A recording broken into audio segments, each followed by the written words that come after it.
சீனாவோட 5ஆம் தலைமுறை போர் விமானமாக இருக்கக்கூடிய J-20 விமானங்களை பயன்படுத்தி நாங்கள் கடந்த ஜூலை மாதம் 1ஆம் தேதி ஒரு F-35 அமெரிக்காவோட ஸ்டெல்த் ஃபைட்டர் ஜெட்டை இன்டர்செப்ட் பண்ணிட்டோன்னு ஒரு வார்த்தையை சீனாவோட நேஷனல் டெலிவிஷனாக இருக்கக்கூடிய சிசிடிவி அவங்களோட ஒரு செய்தியில் சொல்லியிருக்காங்க. அது மட்டும் இல்லாமல் இதில் இன்டர்செப்ட் பண்ணுறதுன்றது ஒரு பெரிய விஷயம் கிடையாது. ஏன்னா 2021-22 காலகட்டத்திலேயே இந்த மாதிரி இன்டர்செப்ஷனை 2க்கும் அதிகமான முறை சீனா பண்ணதாக சொல்லியிருக்காங்க. ஆனால் இந்த தடவை இவங்க சொல்லியிருக்கிறது எங்களோட ground based long range track பண்ணக்கூடிய அந்த ரேடாரை பயன்படுத்தி ஆல்மோஸ்ட் எப்படி சொல்கிறது ரொம்ப வெரி ஹை ஃப்ரீக்வன்சி கொண்ட ஒரு லாங் ரேஞ்ச் ஏர்லி டிடெக்ஷன் ரேடாரை பயன்படுத்தி இந்த விமானத்தை நாங்கள் கண்டுபிடிச்சோன்னு ஒரு ஸ்டேட்மெண்ட்டை சொல்லியிருக்காங்க. இது ஒரு பெரிய ஒரு புயலையே இப்போ கிளம்பியிருக்கு. அமெரிக்காவோட ஸ்டெல்த் ஃபைட்டர் ஜெட்டை எப்படி ஒரு லாங் ரேஞ்ச் ட்ராக்கிங் ரேடாரில் இவங்களால கேப்சர் பண்ண முடிஞ்சதுன்னு ஸோ இதை பற்றின செய்திகளை தான் இந்த ஒரு பதிவில் பார்க்க போகிறோம். வாங்க வீடியோக்குள்ள போயிடலாம். நான் உங்கள் அகேதாம் கிருஷ்ணன், டிபி ட்ரெண்டிங்ஸ்.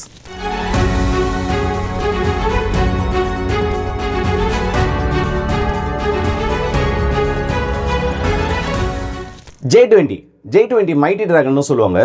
சீனாவோட ஒரு முக்கியமான தயாரிப்பு, உலகத்திலேயே 3ஆவதாக உருவாக்கப்பட்ட இல்லை 3ஆவது நாட்டினால உருவாக்கப்பட்ட ஒரு ஸ்டெல்த் விமானம் சொல்லலாம். ஏன்னா இதுக்கு முன்னாடி ப்ரோட்டோடைப்ஸை ரஷ்யா ரெடி பண்ணியிருந்தாலும் அமெரிக்காவுக்கு அடுத்தபடியாக ஃபர்ஸ்ட் ஆப்ரேஷனல் 5th ஜெனரேஷன் ஏர்கிராஃப்டை கொண்டு வந்தது இவங்க தான். ஸோ டிசைனிங் வைஸ் 3ஆவது, ஆப்ரேஷனலாக கொண்டு வந்ததில் 2ஆவதுன்னு சொல்லிட்டு 5ஆம் தலைமுறை தொழில்நுட்ப ரேஸில் முக்கியமான இடத்துல இருக்கக்கூடிய ஒரு நாடு. ஸோ இப்போ அமெரிக்கா கிட்ட இருக்கிறதுலே டாப்பான 2 ஃபைட்டர்ஸ்னு பார்த்தோன்னா ஒன்று F-22 ராப்டார், இன்னொன்று F-35.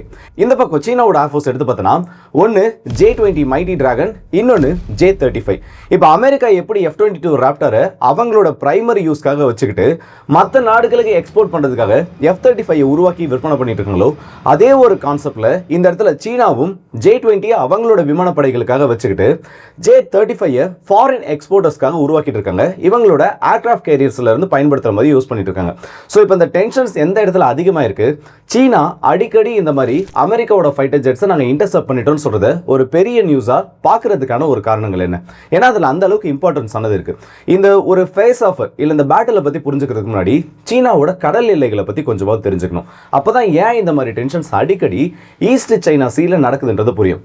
சீனாவோட கடல் எல்லைகளை பொறுத்த வரைக்கும் 2 முக்கியமான பகுதிகள் இருக்குது. ஒன்று ஈஸ்ட் சைனா சீன்னு சொல்லக்கூடிய கிழக்கு சீன கடல், இன்னொன்று இந்த பக்கம் சவுத் சைனா சீனுக்கு சொல்லக்கூடிய தென் சீன கடல். இந்த 2 பகுதிகளும் சீனாவுக்கு ரொம்பவே முக்கியம். ஏன்னா தைவானுக்கு மேலே இருக்கிறது சீன கடல்னு சொல்லப்படுது.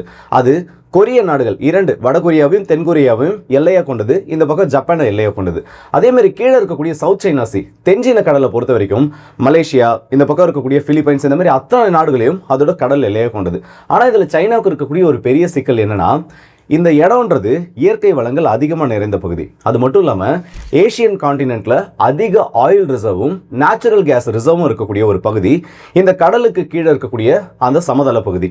இதை சொந்தம் கொண்டாடுறதுக்கு சீனா ஏகப்பட்ட முயற்சிகளை பண்ணியிருக்காங்க. ஆனால் இன்டர்நேஷனல் லாவின் படி ஒரு நாட்டோட கடல் எல்லைன்றது அவங்களோட அஃபிஷியலாக வரையறுக்கப்பட்ட நிலப்பரப்புல இருந்து 12 நாட்டிக்கல் மைல்ஸ் அவங்களோட எல்லை பகுதி. அதுக்குள்ள பர்மிஷன் இல்லாமல் மற்ற நாடுகளோட எந்த ஒரு கப்பலும் உள்ள நுழையக்கூடாது. இதுக்கு அடுத்தபடியாக அந்த 200 நாட்டிக்கல் மைல்ஸ் அந்த லிமிடேஷன்ஸில் இருக்கிறது எக்ஸ்க்ளூசிவ் எக்கானாமிக் ஜோன்னு சொல்லுவாங்க. அந்த பகுதியில் இருக்கக்கூடிய இயற்கை வளங்களை எடுக்கிறதுக்கும் பயன்படுத்துறதுக்கும் அந்த நாட்டுக்கு அனுமதி இருக்குது. ஆனால் மற்ற நாடுகளோட போர்க்கப்பல்களோ இல்லை மற்ற நாட்டோட வர்த்தக கப்பல்களோ இந்த ஒரு ஜோனுக்குள்ளே வர்றதை இவங்க தடைப்படுத்த முடியாது. அங்கே இருக்கக்கூடிய வளங்கள் மேலே இவங்களுக்கு உரிமை இருக்க தவிர அந்த என்ட்ரியை டினை பண்ணுறதுக்கு அதிகாரம்ன்றது எந்த ஒரு நாட்டுக்கிட்டையும் கிடையாது.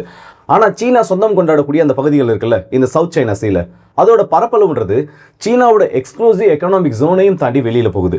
ஸோ அப்படி இருக்கப்போ இங்கே இருக்கக்கூடிய ஆயில் ரிசர்வும் கேஸ் ரிசர்வுக்கும் சீனாவுக்கு வேணும்னா அவங்களுக்கு இருக்கக்கூடியது ஒரே ஒரு ஆப்ஷன் மட்டும்தான். ஆர்டிஃபிஷியலாக நிறைய ஐலண்ட்ஸை கிரியேட் பண்ணுறது. இதை கிரே ஜோன் தியரின்னு சொல்லுவாங்க. இது ஒரு தடைப்படுத்தப்பட்ட ஒரு திட்டம். யாருமே இதை யூஸ் பண்ணக்கூடாதுன்னு சொல்லிட்டு ஐநா சபை கடல் வழித்தடங்களை பாதுகாக்கிறதுக்காக உருவாக்கப்பட்ட அமைப்பிலையும் இன்னொரு சட்டம் கடல் எல்லைகளை பாதுகாக்கிறதுக்காக உருவாக்கப்பட்ட சட்டத்திலையும் இதை பற்றி தெளிவாக சொல்லியிருக்காங்க. ஆனால் அது எதையுமே கேட்காம இப்போ வரைக்கும் 38 ஆர்டிஃபிஷியல் ஐலாண்ட்ஸை சீனா உருவாக்கியிருக்காங்க. அதில் 3 ஆர்டிஃபிஷியல் ஐலாண்ட்ஸை இந்த இடத்துல மிலிட்டரைஸ் பண்ணியிருக்காங்க. இப்போ அவங்களோட கிளைமேட் படி பார்த்தோன்னா அந்த இடத்துல இருந்து இன்னொரு 200 நாட்டிக்கல் மைல்ஸ் தூரம் வரைக்கும் இவங்களோட எக்ஸ்க்ளூசிவ் எக்கனாமிக் ஜோன்றது வரும். ஸோ இது முழுக்க ட்ரேடையும் அங்கே இருக்கக்கூடிய இயற்கை வளத்தையும் மையப்படுத்தி மட்டும்தான். ஆனால் ஈஸ்ட் சைனா சீல நடக்குது பாருங்க, அந்த இடத்துல நடக்கக்கூடிய பிரச்சனை ஒரே ஒரு பைசா கூட சீனாவுக்கு அங்கே இருக்கக்கூடிய வளங்கள் மேலே இன்ட்ரெஸ்ட் கிடையாது. அதுக்கு பதிலாக தைவான்னு சொல்லக்கூடிய ஒரு நாட்டை சுற்றி நடக்கக்கூடிய பாலிடிக்ஸும் இந்த பக்கம் ஜப்பானுக்கு கவுண்டர் செக் வைக்கிற மாதிரியும் எல்ஓசியில் ஆரம்பித்து எல்ஓசி, அந்த மஞ்சள் கடல்னு சொல்லுவாங்க, எல்ஓசி கிடையாது. அந்த எல்ஓசியில் ஆரம்பித்து இந்த பக்கம் ஜப்பான், இந்த பக்கம் தைவான்னு சொல்லிட்டு ஒரு ட்ரையாங்கிள் வார்ஃபேரையே இந்த இடத்துல சீனா நடத்திட்டு இருக்காங்க. இந்த எல்ஓசிக்கு பக்கத்தில் இருக்கக்கூடிய நியரஸ்ட் பேஸ் சவுத் கொரியாவில் இருக்குது. அது அமெரிக்காவோட கட்டுப்பாட்டிலையும் இருக்குது. ஆனால் இங்கே இருக்கக்கூடிய ஃப்ளீட் பேஸை விட ஜப்பானோட ஒகினோவா ஏர்பேஸில் அமெரிக்க விமானப்படைக்கு சொந்தமான 60க்கும் அதிகமான மிலிட்டரி ஏர்கிராஃப்ட்ஸ் எனி டைம் அங்கே ஆக்டிவாக இருக்குது. ஸோ F-35 விமானங்கள் ஈஸியாக சீனாவை கண்காணிக்கிறதுக்கும் சீனாவை பல்வேறு விதங்களில் கார்னர் பண்ணுறதுக்கும் இந்த ஒரு பேஸை தான் பயன்படுத்துவாங்க. ஸோ இப்போ நடந்திருக்க சம்பவமும், ஏன்னா ஜூலை 1ஆம் தேதி நடந்ததா சீனாவோட சிசிடிவியில் ரிப்போர்ட் பண்ணியிருக்காங்க. ஸோ ஜூலை 1ஆம் தேதி நடந்திருக்க இந்த சம்பவமும் இந்த ஒரு ஏர்பேஸை மையப்படுத்தின ஒரு ஃபைட்டர் ஜெட்டால் தான் நடத்தப்பட்டதா அவங்களோட ஒரு செய்தியில் சொல்லியிருக்காங்க. அது மட்டும் இல்லாமல் அதில் எக்ஸ்ட்ரா இன்னொரு வார்த்தை என்ன சொல்லியிருக்காங்கன்னா, எனிமியோட 2 ஏர்கிராஃப்ட்ஸ் நம்மளோட எக்ஸ்க்ளூசிவ் எக்கனாமிக் ஜோன்ல இருந்து நம்மளோட எல்லைகளை நோக்கி வேகமாக வர ஆரம்பிச்சாங்க. அதை உடனடியாக ரியாக்ட் பண்ண நம்மளோட ஃபைட்டர் ஜெட் ஃப்ளீட், அதுலேயும் நம்மளோட 5th generation fighter jet fleet அவங்கள அட்டாக் பண்ணி அவங்கள திரும்ப அவங்க வந்த வழியிலே போக வச்சுட்டாங்க. இதில் அதிகப்படியாக நம்மளோட விமானப்படைக்கு உதவி இருக்கிறது நம்மளோட இயர்லி வார்னிங் அண்ட் ட்ராக்கிங் ரேடார்ஸோட உதவியோட இந்த ஏர்கிராஃப்ட்ன்றது நம்மளோட பகுதிகளுக்குள்ள நுழையறதுக்கு முன்னாடியே நம்மளால் கண்டுபிடிச்சதுனால நம்மளோட ஃபைட்டர் ஜெட் ஃப்ளீட்டை வச்சு அதை ஈஸியாக நம்ம துரத்தி அடிச்சிட்டோன்னு ஒரு வார்த்தையை சொல்லியிருக்காங்க. இந்த பறக்கக்கூடிய அந்த ரேடார் அமைப்புன்னு சொல்லுவாங்கல்ல, ஏவாக்ஸ் விமானங்கள், அந்த மாதிரி ஃபைட்டர் ஜெட்ஸ் தான் இதுக்கு முன்னாடி இந்த மாதிரி மிஷனில் பயன்படுத்தி நம்ம பார்த்துருப்போம். ஆனால் சீனா சொல்லியிருக்கக்கூடியது அந்த ஏவாக்ஸ் கிடையாது. கீழே கிரவுண்டில் நிறுத்தியிருக்கக்கூடிய லாங் ரேஞ்ச் ட்ராக்கிங் ரேடார், இந்த கிரீன் பைன் ரேடார் மாதிரி ரொம்பவும் தொலைவுகளில் கண்காணிக்கக்கூடிய அந்த ஒரு ரேடாரை பயன்படுத்தி இதை கண்டுபிடிச்சிருக்கதா சொல்லியிருக்காங்க. இதில் நிறைய கான்ட்ரடிக்ஷனான கிளைம்ஸ் இருந்தாலும் இதில் சீனா பண்ணியிருக்கக்கூடிய ஒரு சம்பவம் உண்மையிலேயே F-35 சில இடங்களில் திணற வச்சிருக்கு. ஃபர்ஸ்ட் அந்த கிளைமின் படி என்னெல்லாம் நடக்குன்றதை பாசிபிளாக பார்ப்போம், பாசிபிளாக நடக்குமா நடக்காதான்னுட்டு. அப்புறம் எந்த விதத்தில் சீனா இந்த இடத்துல F-35 ஸ்டன் பண்ணாங்கிறதையும் பார்த்துருவோம். அமெரிக்காவோட F-35 fighter jet, F-22 Raptor, இது எல்லாமே state of the art aircraft தான். அதே மாதிரி J-20யும் J-35யும் அதிக தொழில்நுட்பத்தோடு இந்த ஸ்டெல்த் டெக்னாலஜியில் உருவாக்கப்பட்டிருக்கக்கூடிய ஒரு விமானம் தான். ஆனால் இதில் F-35க்கும் F-22 ராப்டருக்கும் இருக்கக்கூடிய ஒரு மேஜர் அட்வான்டேஜ் 360 டிகிரியில் அது ஸ்டெல்த்தை கொண்டதாக சொல்லியிருக்காங்க. ஆனால் இந்த பக்கம் J-20 எடுத்தோன்னா அது 360 டிகிரியில் கம்ப்ளீட் ஸ்டெல்த் கிடையாது. ரஷ்யாவோட Su-57 விமானம் எப்படியோ அதே மாதிரி தான் இதுவும். அதோட ஃபியூசலேஜ் சைஸ் இன்க்ரீஸ் பண்ணதன் காரணமாகவும் அதோட விங் பேனல்ஸை நீங்கள் பார்த்தீங்கன்னா மல்டிபிள் ஃப்ளிப்பர்ஸை சைஸ் பெருசாக வச்சுருப்பாங்க அதோட பாடி சைஸ்க்கு ஏற்ற மாதிரி. இது எல்லாத்தோட காரணத்தாலையும் அது ஃப்ரண்ட் ஆங்கிளில் இருந்து 0.05 ஸ்கொயர் மீட்டர் அளவுக்கு ரேடார் ப்ரொஃபைலை கொண்ட ஒரு விமானம். ஆனால் F-22 கூடவும் F-35 கூடவும் கம்பேர் பண்ணுறப்போ இது ஸ்லைட்டாக அதிகமான ஒன்று தான். ஸோ முழுக்க முழுக்க ஏர் சுப்பீரியாரிட்டிக்காக உருவாக்கப்பட்ட விமானம் F-22 ராப்டார், மல்டிமிஷனுக்காக உருவாக்கப்பட்டது F-35. ஆனால் இந்த பக்கம் சீனாவோட J-20ன்றது முழுக்க முழுக்க ஏர் சுப்பீரியாரிட்டிக்காக உருவாக்கப்பட்டது கிடையாது. மல்டி மிஷன்ஸில் கான்சன்ட்ரேட் பண்ணுறதுக்காகவும் suppression of enemy air defence சொல்லுவாங்கல்ல, சீட் ஆப்ரேஷன்ஸ், அதுக்காக உருவாக்கப்பட்டது தான். ஸோ இந்த சீனாவோட J-20 விமானங்கள் F-35 ஃபேஸ் ஆஃப் பண்ணியிருக்கப்போ நடந்திருக்கக்கூடிய சினாரியோ ஒன்று பாசிபிளாக இருக்குது. என்னன்னு பார்த்தோன்னா, இவங்களோட அந்த லாங் ரேஞ்ச் ரேடார்ஸ் இருக்குல்ல, அதை பயன்படுத்தி இவங்க இதை கண்டுபிடிச்சிருக்கிறதுக்கான வாய்ப்புகள் மிக மிக மிக குறைவு. ஏன்னா ஒரு பலிஸ்டிக் ஏவுகணையோ இல்லை 4ஆம் தலைமுறை போர் விமானத்தையோ இல்லை சைஸில் பெரிய ட்ரோனையோ இந்த மாதிரி லாங் ரேஞ்ச் ட்ராக்கிங் ரேடாரை பயன்படுத்தி நம்மளால் கண்டுபிடிக்க முடியுமே தவிர ஒரு 5ஆம் தலைமுறை போர் விமானத்தை இந்த லாங் ரேஞ்ச் ட்ராக் பண்ணக்கூடிய VHF ரேடார்னு சொல்லுவாங்க, வெரி ஹை ஃப்ரீக்வன்சி ரேடார், அதனால கண்டுபிடிக்கிறதுக்கு 0.1% மட்டும்தான் வாய்ப்பு இருக்குது. அதில் ஒன்று அந்த ஸ்டெல்த் விமானத்தோட ஸ்டெல்த் ப்ரொஃபைல்ன்றது ஏதோ விதத்தில் எக்ஸ்போஸ் ஆகிருக்கணும். அதோட லேண்டிங் கியர் ஏதோ இடத்துல கீழே தெரியுது, இல்லை அதோட ஆஃப்டர் பர்னர்ஸை ஃபேஸ் பண்ண மாதிரி இந்த ரேடாரோட அமைப்பு இருந்தால் அப்போ வேணால் கண்டுபிடிக்கிறதுக்கான வாய்ப்பு இருக்குது. ஆனால் இந்த F-35 இது எதுவுமே இல்லாமல் சீனா கண்டுபிடிச்சிருக்குன்னு சொல்லியிருக்கிறது நிறைய சந்தேகத்தை இந்த இடத்துல கிளப்புது. ஸோ இந்த இடத்துல வேற என்ன ஒரு சினாரியோ மேபி பாசிபிளாக இருந்திருக்கலாம்னா, இந்த F-35 ஒன்று ஸ்டெல்த் மோடில் அந்த இடத்துல ஆப்ரேட் ஆகாமல் இருந்திருக்கணும். அப்படி இல்லையா சீனா கிட்ட இருக்கக்கூடிய மற்ற airborne early warning radar system மூலமா அந்த இடத்துல ஒரு நெட்வொர்க் லேயரை கிரியேட் பண்ணி இது அந்த பேஸ்ல இருந்து டேக் ஆஃப் ஆகுனதுலேருந்து இதை ட்ராக் பண்ண ஆரம்பிச்சிருக்கணும். ஏன்னா அந்த மாதிரி மிஷன்ஸில் மோஸ்ட்டாக ஈடுபடுறப்போ அந்த விமானங்கள் அதோட ஸ்டெல்த் மோடில் ஆப்ரேட் ஆகாது. சில இடங்களில் அது ஸ்டெல்த்தை யூஸ் பண்ணியிருந்தாலும் கம்ப்ளீட்டாக 100% ஸ்டெல்த் ப்ரொஃபைலோட அந்த விமானங்கள் பயன்படுத்தப்பட மாட்டாது. ஸோ ஒன்று ஏவாக்ஸ் விமானங்களை பயன்படுத்தி இதை அவங்க ட்ராக் பண்ணியிருக்கணும். அப்படி இல்லையா அந்த இடத்துல இருக்கக்கூடிய மற்ற விமானங்களோட நெட்வொர்க் சென்ட்ரிக் வார்ஃபேர் மூலமா சர்ஃபேஸ் ஷிப்ஸோட உதவியோட இந்த விமானத்தை அவங்க ட்ராக் பண்ணியிருக்கணும். ஆனால் இதில் சீனா பண்ண ஒரு சம்பவம் ஒன்று சொன்னால அது உண்மையிலே ரொம்ப இம்ப்ரெசிவ் ஆனது. இப்போ இந்த ரெண்டு தரப்புக்கு இருக்கக்கூடிய அந்த கடல் எல்லை இருக்குல்ல, இது 1000 கிலோமீட்டர்களை தாண்டி ரொம்ப ஒரு விரிவடைந்த கடல் பகுதின்னு சொல்லலாம்.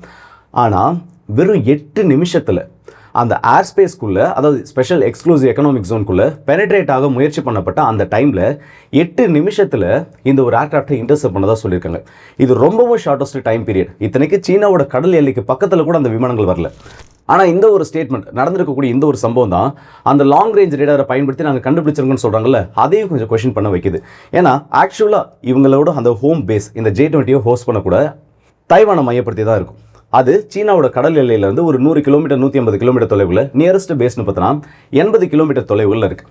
இந்த இடத்துல இருந்து கிளம்பக்கூடிய விமானங்கள் இந்த இன்புட்ன்றதை வாங்கினதுக்கப்புறமா இந்த அளவுக்கு ஷார்ட்டஸ்ட் டைம் பீரியடில் இந்த ஒரு ஃபார்மேஷனை மையப்படுத்தி F-35 இன்டர்செப்ட் பண்ணுறதுக்கான அந்த சான்ஸ் ரொம்ப கம்மி.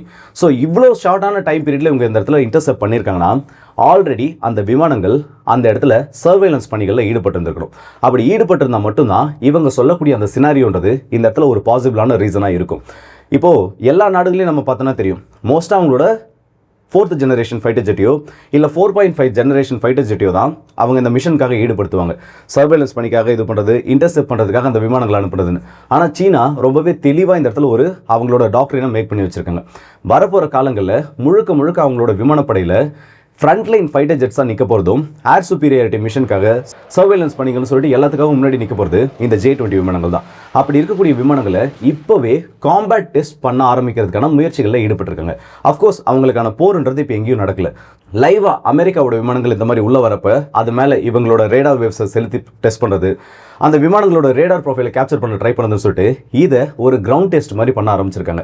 ஆனால் F-35 இந்த அளவுக்கு ஷார்ட்டஸ்ட் டைம் பீரியடில் இவங்க இன்டர்செப்ட் பண்ணியிருக்கிறது இப்போ ஒரு புது ஷாக் வேவ் தான் கிரியேட் பண்ணியிருக்கு. அதுக்கு அவங்க என்ன மெத்தட் வேணால் ஃபாலோ பண்ணியிருக்கட்டும், அதனால் எந்த ஒரு பிரச்சனையும் கிடையாது. ஏன்னா நாளைக்கு ஒரு போர் சூழலில் நீங்கள் ஒரு விமானத்தை சுட்டு வீழ்த்துறீங்கன்னா நீ இதை வச்சு அதை சுட்டு வீழ்த்தலை, நீ அதை வச்சு சுட்டு வீழ்த்தலன்னு அந்த ஒரு பேச்சு வராது. கடைசியாக அந்த ஃபைட்டர் ஜெட் டவுன் ஆயிருக்கா அதை மட்டும் தான் பெருசாக பார்ப்போம். இந்த 5th generation aircraft battle state of the art இருக்கக்கூடிய F-35 சீனா இந்த அளவுக்கு க்ளோசஸ்ட் டைம் பீரியடில் இன்டர்செப்ட் பண்ணி திரும்ப போக வச்சு தான் வந்திருக்கக்கூடிய செய்தி உண்மையிலே ஒரு ஷாக்கான நியூஸ் தான். இது இந்தியாவுக்கு ஒரு பெரிய அலாரம். ஏன்னா நம்ம இமயமலை பக்கத்தில் ஒரு பேஸை செட் பண்ணி அங்கே ஆல்ரெடி ஒரு ஸ்குவாட்ரன் J-20ன்றது நின்றுட்டு இருக்கு. ஸோ நடக்கக்கூடிய இன்சிடென்ட்ஸ் எல்லாம் வச்சு பார்க்குறப்போ நமக்கு ரொம்பவே டஃபரான டைம்ஸ் இதுக்கப்புறம் தான் இருக்குது. AMCA ப்ராஜெக்ட் வரதுக்குள்ளே ஏதாச்சும் ஒரு 5th ஜெனரேஷன் ஏர்க்ராஃப்ட்ன்றது நம்மளோட படைகளில் இருக்கணும். அப்படி இல்லையா நம்ம யோசிக்கிறதுக்கு எடுக்கக்கூடிய அந்த டைம், இல்லை நம்ம பில்ட் பண்ணுறதுக்கு எடுக்கக்கூடிய அந்த டைம்ன்றது எனிமிக்கு இந்த இடத்துல கம்ப்ளீட்டாக ஆடட் அட்வான்டேஜாக மாறிடும். ஸோ பொறுத்திருந்து பார்ப்போம் இந்த இடத்துல என்ன நடக்குதுன்னு. அண்ட் இந்த வீடியோ பற்றி நல்ல இடத்துல கமெண்ட் செக்ஷன் சொல்லுங்கள். குறிப்பாக வெறும் 8 நிமிஷத்தில் ஒரு ஸ்டெல்த் ஃபைட்டர் ஜெட்டை கண்டுபிடிச்சது மட்டும் இல்லாமல் அதை நாங்கள் இன்டர்செப்ட் பண்ணி திரும்ப அனுப்பிட்டோன்னு சீனா அமெரிக்காவோட F-35 மேலே ஒரு கிளைம் வச்சிருக்காங்க. இதை பற்றி நீங்கள் என்ன நினைக்கிறீங்களே உங்களோட ஜென்யூனான கமெண்ட்ஸை கீழே சொல்லுங்கள். இதை சைனாவில் பண்ணியிருக்கிறதுக்கு பாசிபிள் இருக்கா, இல்லை இது சீனாவோட ஜஸ்ட் ஒரு சைக்காலஜிக்கல் வார்ஃபேர்னு மறக்காம கமெண்ட்ஸில் சொல்லுங்கள். ஸோ அடுத்த வீடியோஸ் இப்போ மாதிரி ஒரு விடுவது உங்கள் ஆர்கே.